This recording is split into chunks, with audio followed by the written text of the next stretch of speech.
mendengarkan pemberitaan firman pada pagi ini dari Kisah Para Rasul pasal yang ke-1 ayat 9 sampai yang ke-11. Sesudah ia mengatakan demikian, terangkanlah ia disaksikan oleh mereka dan awan menutupnya dari pandangan mereka.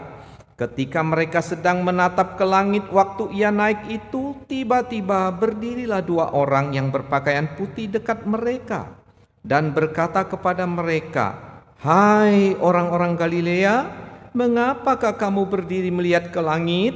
Yesus ini yang terangkat ke surga meninggalkan kamu akan datang kembali dengan cara yang sama seperti kamu melihat dia naik surga." Pada hari ini Kita belajar tentang kenaikan Tuhan Yesus. kita menyediakan hati kita kembali belajar firman, membuka hati kita kepada Tuhan. Biarlah Roh Kudus memberi kekuatan di dalam batin kita melalui firman yang kita renungkan bersama pada hari ini. Nah, saudara, saya menyampaikan pada pagi ini mengenai Kristus yang naik ke sorga adalah satu peristiwa sejarah. Kristus yang naik ke sorga merupakan satu fakta, sekaligus satu janji. Dia akan datang kembali untuk apa?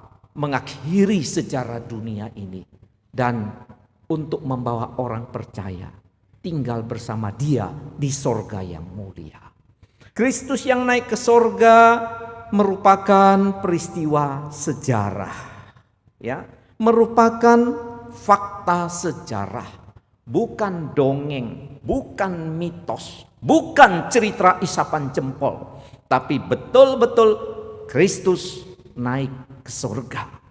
Dari mana kita diyakinkan? Ayat yang ke-9.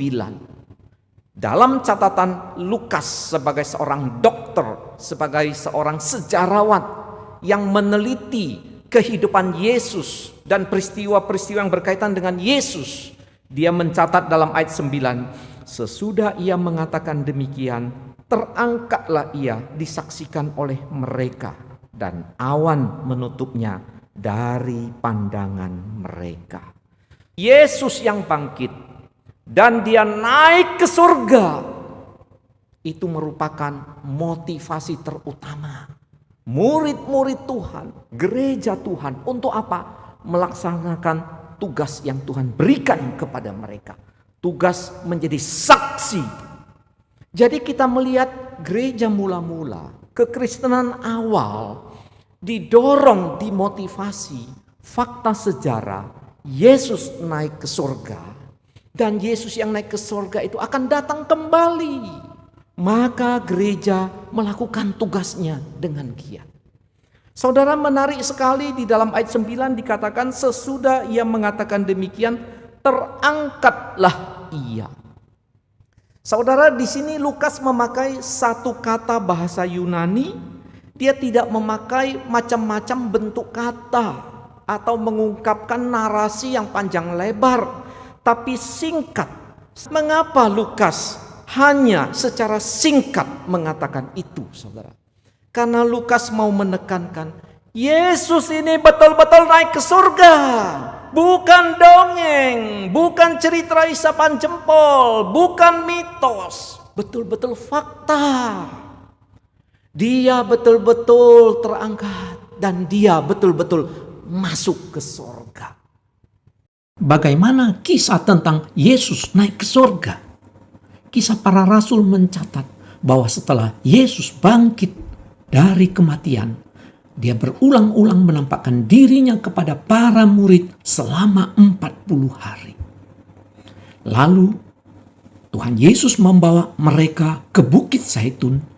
Dia memberi pesan-pesan yang terakhir agar mereka menjadi saksi bagi pemberitaan Injil. Lalu ia terangkat ke surga dan awan kemuliaan Allah menutup diri Tuhan Yesus.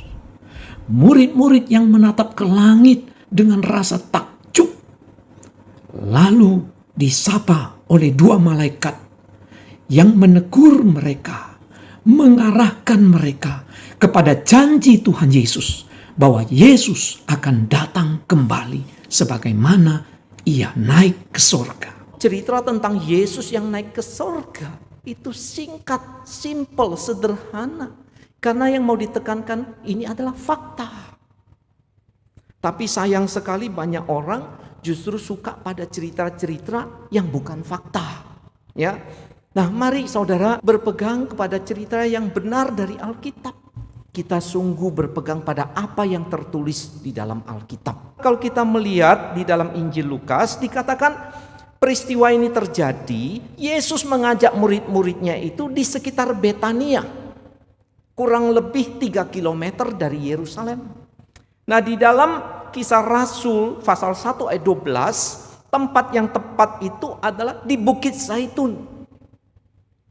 Jadi dekat dengan Betania, dekat dengan luar Yerusalem. Inilah peristiwa kenaikan Tuhan Yesus terjadi. Saudara, dalam ayat ini tidak dikatakan tentang sorga. Terangkatlah ia. Mengapa Lukas tidak mengatakan terangkat ke sorga? Karena Lukas sedang menyorot kameranya, ceritanya mengenai peristiwa dari sudut pandang saksi-saksi, yaitu murid-murid Tuhan Yesus. Ada 11 murid, ada murid-murid yang lain yang menyaksikan itu. Jumlah mereka cukup banyak sampai akhirnya awan menutup pemandangan mereka.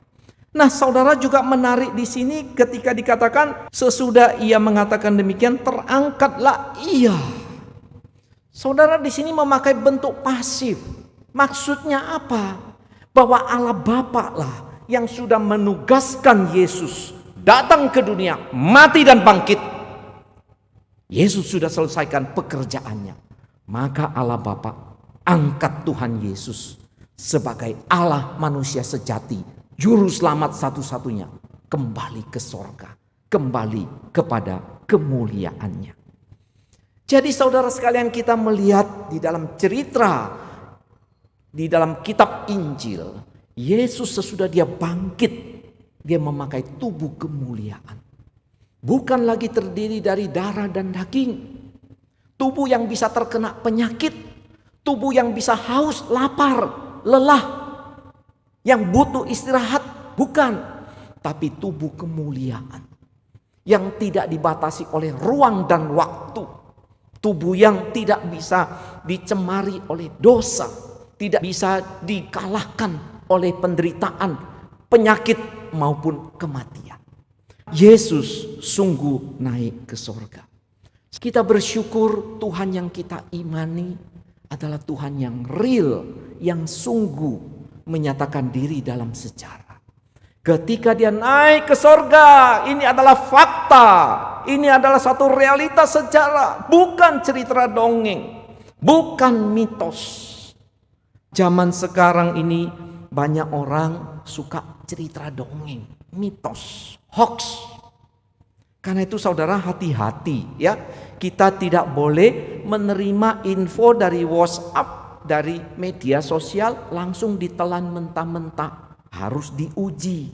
Saudara, kita boleh baca, kita boleh dengar, tapi kita mesti menguji dengan akal sehat, terutama dengan firman Tuhan. Begitu juga sekarang banyak orang suka hoax, yang supranatural, yang kelihatan spektakuler, langsung kaget.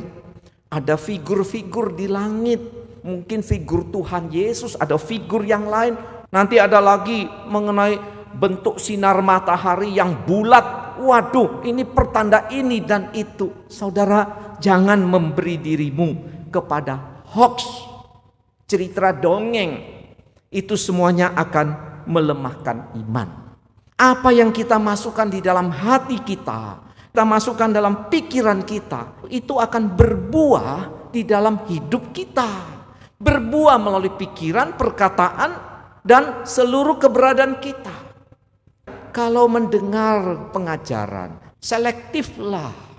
Jangan biarkan dirimu dimasuki dengan beragam ajaran hoax, spekulasi, dan macam-macam yang memang menarik, tapi tidak membuat hatimu, kehidupan rohanimu menjadi sehat.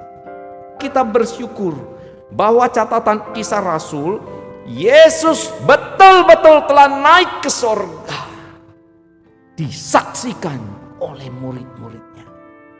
Dia betul ke sorga, ini satu fakta sejarah. Mari kita melaksanakan tugas kita bersaksi untuk kemuliaan nama Tuhan.